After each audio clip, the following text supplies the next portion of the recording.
আল্লাহুম্মা সাল্লি আলা মুহাম্মাদ ওয়া আলা আলি মুহাম্মাদ কামা সাল্লাইতা আলা ইব্রাহিম ওয়া আলা আলি ইব্রাহিম। দরুদ শরীফ পড়তেছি। কুল হুয়াল্লাহু আহাদ আল্লাহুস সামাদ লাম ইয়ালিদ ওয়া লাম ইউলাদ ওয়া লাম ইয়াকুল লাহু কুফুয়ান আহাদ। আল্লাহ, আপনার কাছে একটা জিনিস চাচ্ছি আল্লাহ।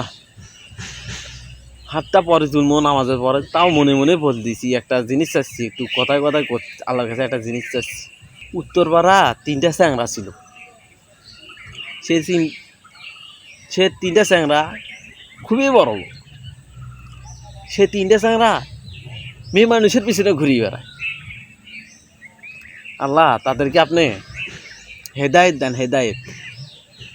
মানে তাদের জন্যে আমার খুবই কষ্ট হচ্ছে। মানে আমি যে মেয়েটা পছন্দ করি তারাও ওই মেয়েগুলোকে পছন্দ করে।